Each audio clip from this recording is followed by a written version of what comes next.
Welcome and thank you all for joining us for this Environmental Review educational webinar. My name is Julie Bureau and I am the Chief Strategy Officer at New York City DOT, leading our BQE corridor vision. This evening, I'll provide a brief overview of our work on the BQE, and then I'll introduce our panel of experts to discuss the environmental review process. At the end, we'll answer questions. Please note that this presentation is being recorded and will be posted to nyc.gov/BQE for future reference. Next slide, please. Interpretation services are available in this virtual meeting. To utilize them, please click the globe icon in your Zoom menu bar, and you can change your audio channel to your desired language. To submit a question at any point in the presentation about the project overall or tonight's presentation on the environmental review process, please use Zoom's Q&A function, also available in the menu bar at the bottom of your screen. A member of our team will assemble questions and we will answer them at the end of this presentation. This administration is focused on pursuing a long-term fix for the city-owned portion of the BQE in Brooklyn, including the triple cantilever highlighted here in dark blue, or number 4, while taking a bold corridor-wide approach to address the entire structure and reconnect communities throughout the Brooklyn divided by this highway. We call this section from Atlantic to Sands, BQE Central, the BQE from the Kosciuszko Bridge to Sand Street, BQE North, and the BQE from Atlantic Avenue to the Verrazano Bridge, BQE South. Next slide. We are focusing on the urgency of maintaining a safe city-owned section while reimagining the entire corridor with consideration for sustainable design and centering equity. Moreover, we have a once-in-a-generation opportunity to leverage federal dollars to make these needed repairs and improvements. Our overall timeline is ambitious and is being driven by the anticipated spring 2023 grants that we'd like to apply for, and the overall environmental review and approval timeline. We don't want to miss this once-in-a-generation opportunity to access transformative federal infrastructure dollars for New Yorkers during the current administration. And most importantly, this project only succeeds through a community-driven process, one that is inclusive, transparent, and consistent. Here we're showing where we are in our parallel schedule, on track for BQE Central and for BQE North and South. For BQE Central, we completed 3 rounds of workshops and stakeholder meetings, including refined design concepts for which we received significant community feedback, and will be assessed alongside other technical considerations and the values underpinning our project focus to define the project options to move through environmental review. We anticipate we will begin the environmental review process in the autumn of 2023, a process through which there will be additional opportunities for community feedback. Design and construction will begin in early 2027. For BQE North and South, we completed the first 2 rounds of workshops mirroring the central process. Currently, our community partners are leading grassroots efforts to gather feedback from their communities for our next workshop series this fall. New York City DOT and our sister agencies remain laser focused on delivering safety and public space improvements on city-owned property along the BQE beginning this year, and we will apply for related federal grants in 2023. And on freight diversion, City Hall is leading a multi-agency effort to explore viable alternative routes for freight to reduce truck traffic, including on the BQE, such as maritime, last mile, and rail solutions. As we've said from the start of this project, our goal is to hear from as many people as possible. In addition to our active Community Visioning Council, we are working with 18 community partners who were selected to support a broad-based outreach strategy along the corridor. These partners are spreading the word about the project and connecting directly with their own constituents and networks through local events, activities, and organizing.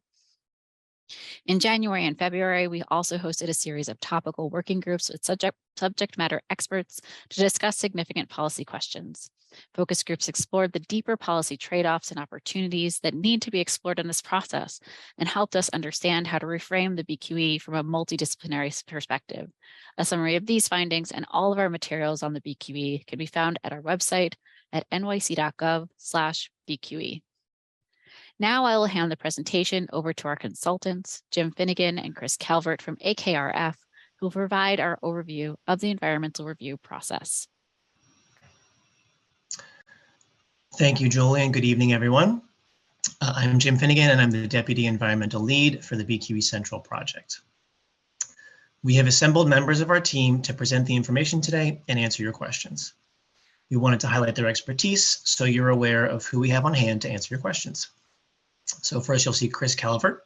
Chris is the environmental lead for our consultant team. He will present the EIS process and can answer questions about that process, socioeconomic considerations, environmental justice, and other topic areas not covered by our topic experts.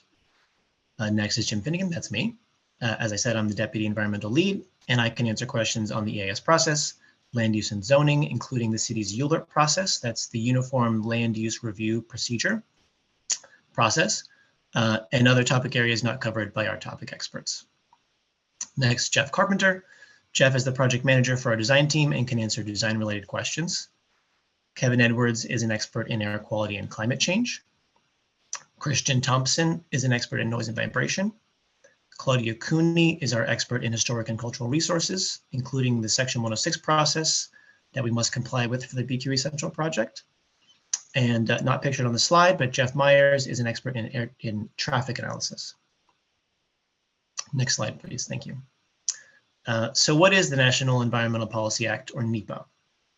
Well, NEPA is a federal law that requires federal agencies to consider the effects of their policies and programs on the built and natural environment.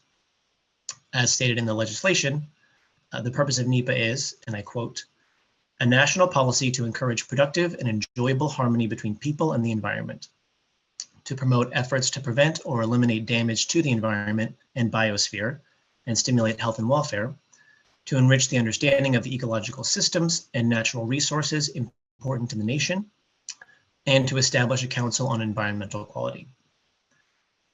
The U.S. Congress passed NEPA in response to increasing concern about the degradation of the nation's environment. Throughout the 1960s and 70s, a series of events led to growing public concern about the environment. So in 1962, Rachel Carson's book, Silent Spring, revealed the effects of the agricultural chemical DDT on bird eggs. Rapid development and redevelopment in the 1960s led to the destruction of urban neighborhoods and the suburbanization of farmland and natural areas. In 1969, the Cuyahoga River in Ohio became so polluted it actually caught on fire. And in response, throughout the 60s and 70s, Congress passed laws to limit the effects of new development and to protect important built and natural resources. As part of this, in 1969, Congress passed NEPA to establish a federal policy to consider the effects of federal undertakings on the environment. NEPA was signed into law by President Nixon on January 1st, 1970. Next slide, please. NEPA directed federal agencies to consider the environmental effects of their decisions. It established a process for agencies to document the environmental effects of those decisions, and it established a council on environmental quality under the office of the president to, and I quote, "coordinate the federal government's efforts to improve, preserve, and protect America's public health and environment." Next slide, please. So you'll see our umbrella there on the slide. NEPA is referred to as an umbrella statute because it encourages agencies to incorporate other environmental and historic preservation requirements into one analysis for an efficient decision-making process. The slide shows federal laws that can be complied with through completion of the NEPA process. Now, for BQE Central, our NEPA process will also address requirements of a number of these laws, and I want to highlight just a few. Section 106 of the National Historic Preservation Act, also the Clean Air Act, the Endangered Species Act, Section 4F of the U.S. Department of Transportation Act, which offers special protections for parklands and historic sites when implementing a transportation project. Then there's Executive Order 12898, which is federal actions to address environmental justice in minority populations and low-income populations, and related orders from the U.S. Department of Transportation and the Federal Highway Administration. And those are just a few of many. There are many others as well. So as we showed on the prior slide, the NEPA umbrella includes federal laws, rules, and regulations, and there are multiple federal agencies that have oversight responsibilities for ensuring the regulatory requirements are met and that permits are issued. So NEPA includes provisions to ensure that these agencies participate in the process so the analysis and findings can meet their needs and so that their expertise is considered. These agencies can have a few different roles. The lead agency has the primary responsibility for guiding a project through NEPA. It's typically the agency that's funding the project or must oversee the primary permit or approval for the project. And for BQE Central, we anticipate that the Federal Highway Administration, or FHWA, will be the lead federal agency. The New York City Department of Transportation is the project sponsor, or the agency that will receive federal funds and build the project. And in addition to those two, the New York State Department of Transportation will also be closely involved in this project, working in collaboration with FHWA and New York City DOT. Next slide, please. So continuing with roles, a cooperating agency has designated authority for an approval under the NEPA umbrella or special expertise that's relevant to the lead agency's NEPA decision. And then a participating agency typically has a specific interest in the project or expertise that's relevant to the project, but they do not have designated authority for project approvals under the NEPA umbrella. And this slide notes examples of agencies that might serve as cooperating or participating agencies for BQE Central. Next slide, please. Thank you. Classes of action, types of NEPA documentation. NEPA regulations define three basic types or classes of NEPA documents, and those are categorical exclusions, environmental assessments or EAs, and environmental impact statements or EISs. For the first type, federal agencies that frequently conduct NEPA have a list of categorical exclusions in their statutes. These are projects or actions that are unlikely to have a significant impact on the environment and are typically routine or minor actions. The agency must identify the specific categorical exclusion that applies to a given project and provide any additional documentation needed to demonstrate that it will not adversely impact the built and natural environment. Once the agency issues that categorical exclusion, it completes the NEPA process for that project. An environmental assessment or EA is prepared when it is uncertain whether a project would result in a significant impact on the built or natural environment. If an agency determines based on the findings of the EA that a project will not significantly impact the environment, it'll issue a finding of no significant impact and the project can move forward. However, if the agency determines that a project would significantly impact the built or natural environment, then it must prepare an environmental impact statement or EIS, which I'll explain momentarily. However, in most cases, the agency will determine in early project planning to prepare an EIS rather than an EA in those cases. And in the case of BQE Central, we anticipate that an EIS will be prepared. So what is an EIS? An environmental impact statement or EIS is the most robust level of environmental review and is prepared for actions that are likely to result in significant impacts on the built and or natural environment. These are typically complex projects involving multiple years of construction and substantial public investment. And now I will turn the presentation over to Chris Calvert to further discuss the NEPA process for the BQE Central project. Thank you, Jim. So Jim gave you an overview of what is NEPA and the types of actions under NEPA. So now we're going to dive a little bit more into how NEPA will apply for BQE Central. So this slide provides an overview of some of the information we're going to cover in the next couple of slides. The ultimate goal of NEPA is to make a decision so that a project can move forward. The NEPA process must include a comprehensive review of the social, economic, and environmental effects of a project, which we'll talk a bit more about a little later. NEPA requires agencies to consider alternatives that can meet the identified purpose and need of a project, which are referred to as reasonable alternatives. We have been and continue to develop reasonable alternatives for BQE Central.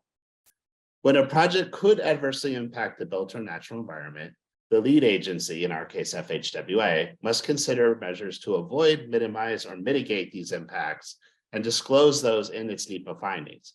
It's important to understand that NEPA does not require the lead agency to eliminate all adverse impacts of a project, but rather to disclose them and consider measures to mitigate them. As part of the NEPA process, the lead agency must seek input from other agencies with interest in or relevant expertise to the project. And Jim presented that on the slides with the cooperating and participating agencies. NEPA also requires, very importantly, opportunities for public input, which we'll get to in a few minutes. And finally, and very importantly, NEPA is a disclosure process. This means that the lead agency must fully document all of the materials necessary to make its decision, and it must use all these materials in making its decision. This is known as the NEPA record or the administrative record. So this slide shows the EIS process and timeline. And by federal law, an EIS is required to take 2 years. So this shows all the different steps that occur within the 2-year period. The process officially begins with what we call a notice of intent, which the lead agency will publish in the Federal Register, but we will also publish in local papers and other sources so that the general public can actually see it.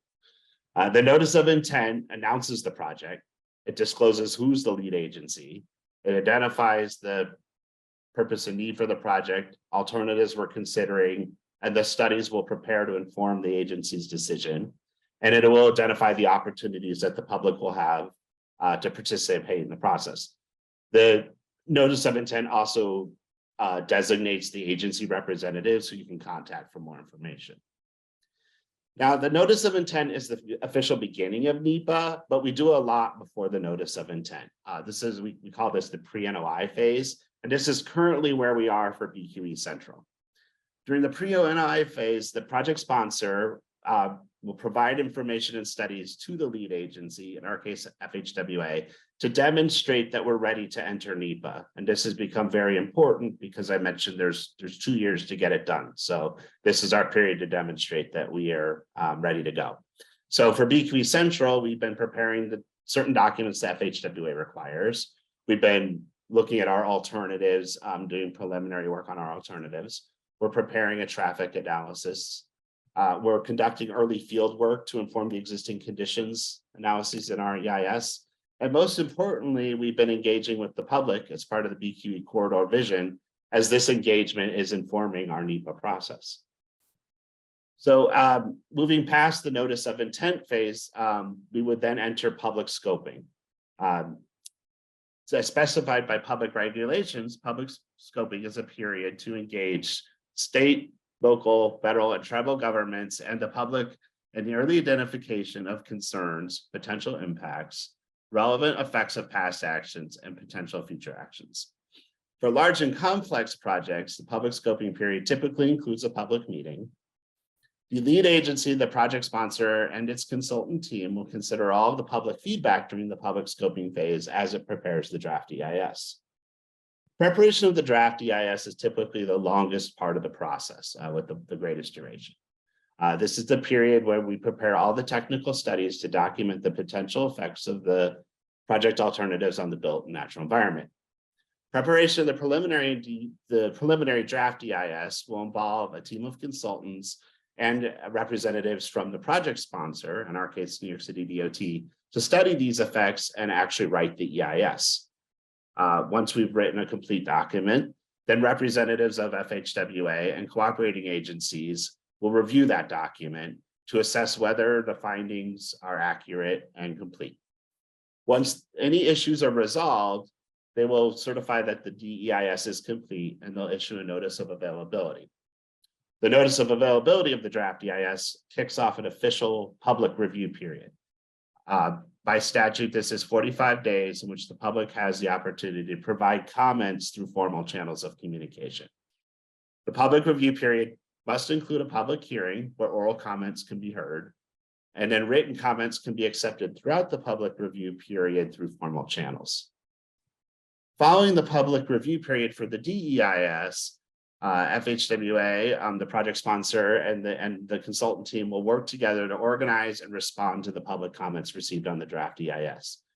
And I'm quoting from the NEPA regulations here. So in accordance with NEPA, all substantive comments must be considered either individually or collectively to help decision makers make informed decisions.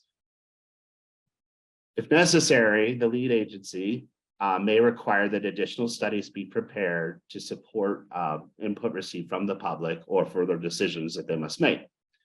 Once that analysis is complete, the comments, the responses, and any such analysis will be incorporated into a final EIS. FHWA regulations require that they combine their final EIS with their record of decision, which is their formal NEPA findings. The ROD is the agency's record of decision for the project. FHWA will officially select the preferred alternative in the ROD, known at that point as the selected alternative, and then identify any mitigation commitments associated with that alternative to resolve adverse environmental impacts. The ROD is the final step in the official NEPA process. So public engagement is critical to NEPA. At a minimum, the lead agency must consider public input during the EIS scoping phase, which includes input on alternatives under consideration and the analysis to be undertaken. It must also seek public review of the draft EIS, including a public hearing. These are just the minimum requirements of NEPA. New York City DOT plans to go much further for BQE Central so that the public can have meaningful opportunities to participate in project development. And as I mentioned before, NEPA is a disclosure process. Published documents will be made available on the project's website and at local libraries, and all public materials must be made available upon request. So in addition to complying with NEPA, we also will need to comply with the New York City environmental review process known as CEQR. The City of New York will provide funding for construction of BQE Central, and the project will require approvals by various city agencies, the City Planning Commission, and the City Council. Therefore, NYC DOT must comply with CEQR. The CEQR process is similar to NEPA in terms of its intent. However, certain steps are different, and there is specific guidance that the agencies must follow. If a NEPA EIS is being prepared for a project, CEQR allows city agencies to adopt the findings of the NEPA EIS so long as they're sufficient to meet CEQR requirements. The NYC DOT intends to coordinate the CEQR and NEPA processes for BQE Central. So need, purpose, and objectives. So now we're getting into the real meat of the analysis here. Establishing a sound project purpose and need is essential for NEPA. It substantiates why the agency is proposing to undertake a project. The needs are identified conditions or deficiencies that spur the agency's decision to move forward with a project.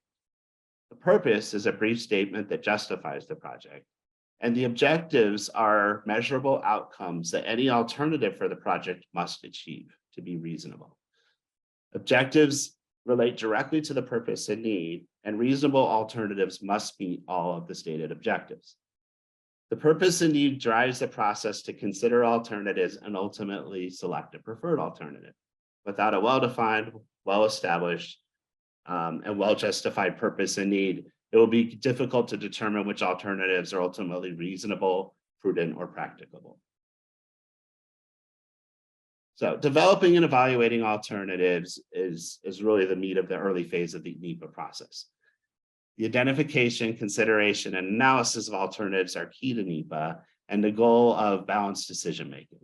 An alternative refers to each unique and reasonable concept that are being considered in the NEPA process. Agencies must consider a reasonable number of alternatives. Agencies must include a no-build alternative in which a project is not.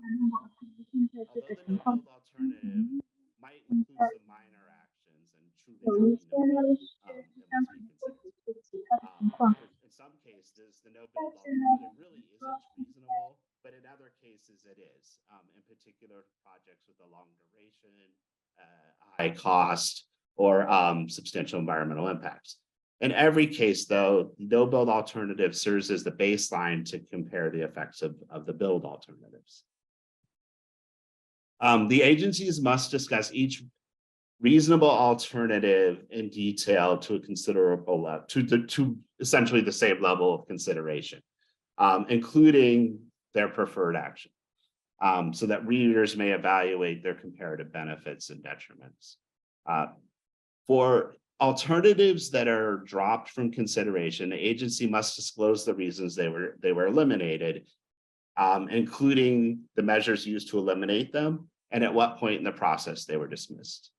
And then finally, the lead agency under recent NEPA regulations, the lead agency is required to identify the project sponsor's preferred alternative in the draft EIS. Ultimately, after thorough analysis of alternatives and consideration of public input, the lead agency will select a preferred alternative in the final EIS and record of decision.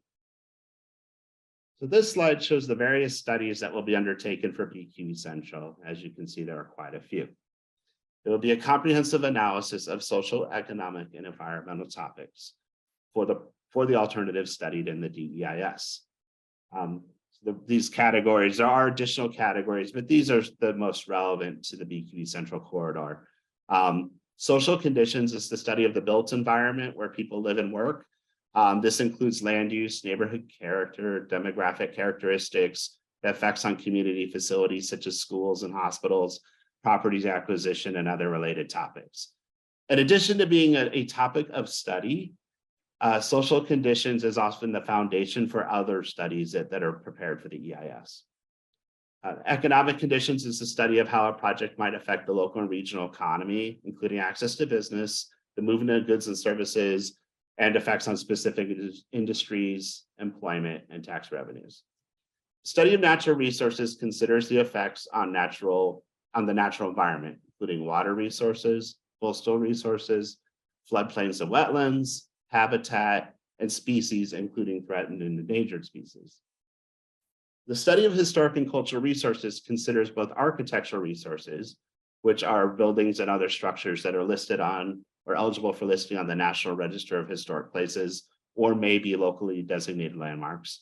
It also considers the potential to affect archaeological resources.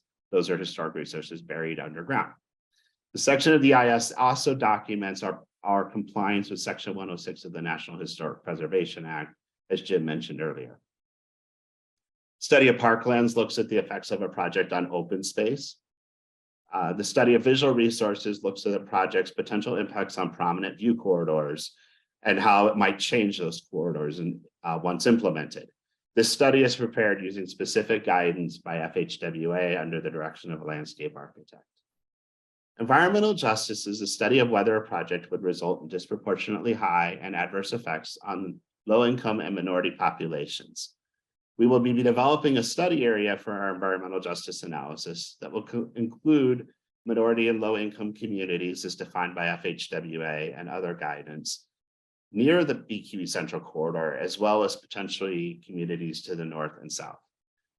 There's a lot of guidance on how to prepare environmental justice that we will consider, and we will be working very closely with our federal partners to prepare the study. There's been a lot of federal oversight and scrutiny recently on environmental justice and a lot of interest in making sure it's prepared properly. In addition to the study that you'll see in the EIS, environmental justice will include outreach to these populations that might be affected by the project, so known as targeted or specific outreach. There'll be a traffic study, which is very important for a highway project. This will include the effects of interstate traffic as well as traffic on local streets near the highway, as well as looking at travel by other modes, including buses, walking, and bikes.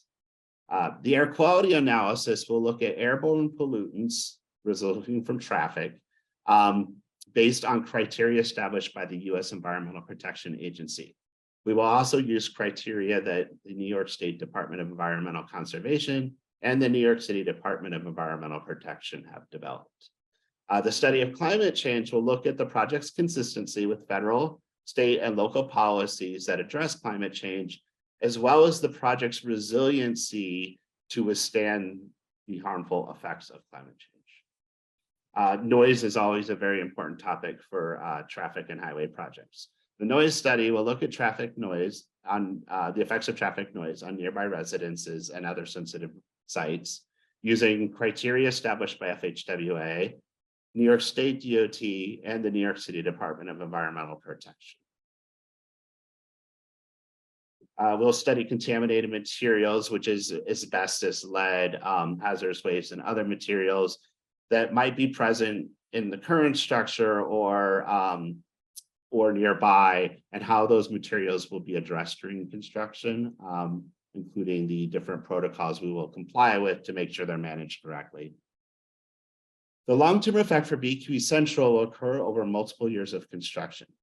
The EIS will examine the potential effects of construction activities on adjacent neighborhoods, as well as the potential effects of construction on the operation of the BQE itself.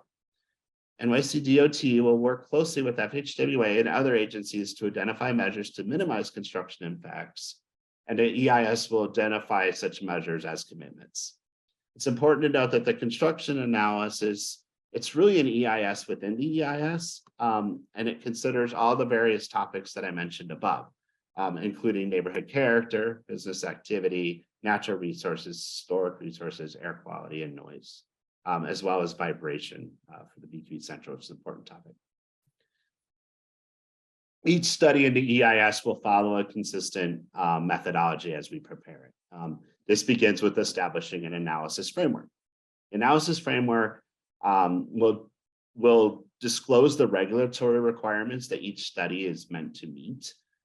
It will identify a methodology to prepare the study using materials that are publicly accessible from federal agencies, state agencies, the city of New York, and other sources, as well as establish a study area for the analysis. If there's not an accepted methodology to prepare a study, then New York City DOT will work with FHWA and other expert agencies to develop a methodology. Study areas will be developed for each topic. This is important because the purpose of each study is different. So for a traffic study or environmental justice, there might be a large study area that incorporates the BQE Central Corridor and other areas. Other topics will have a much narrower study area. For example, contaminated materials or archaeology really consider the effects of where the construction would occur, which is a much smaller area. The analysis framework will be reviewed by FHWA, by the cooperating agencies with relevant expertise, and will be available to the public during the public scoping period. So for each topic area, the EIS will disclose existing conditions in the study area relevant to that topic. NEPA refers to this as the affected environment. This looks at current conditions as a baseline, but also at future conditions in the project's build year, which we refer to as the estimated time of completion.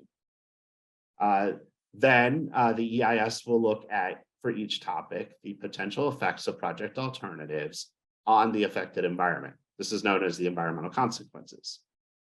Using criteria that will lay out in the analysis framework, the EIS will then identify whether there are any adverse effects from the project alternatives on the affected environment. And if we identify any adverse effects, then the EIS must disclose measures to mitigate them. The draft EIS will provide preliminary mitigation recommendations, which will have been considered by New York City DOT and FHWA. And the public will have the opportunity to consider those during the public review period. Should there be substantive comments on a mitigation measure, FHWA and New York City DOT might reconsider that mitigation as part of the final EIS.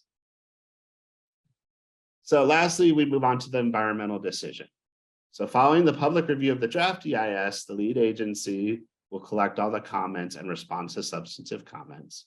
We'll prepare any additional analysis necessary in response to the comments, and then bundle the comments responses and this analysis into a final EIS. Once FHWA is satisfied the final EIS is complete, it will prepare the record of decision and will publish the final EIS and record of decision together. That will conclude the NEPA process. The ROD will identify the preferred alternative as the selected alternative to move forward. It will describe the potential environmental impacts of that alternative, and it will describe the related mitigation commitments.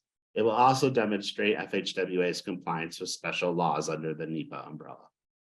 Following the ROD, the agencies that need to issue permits can move forward with those permits. New York City DOT can move forward with design and construction, and the agencies will begin to make plans to implement the mitigation measures laid out in the record of decision.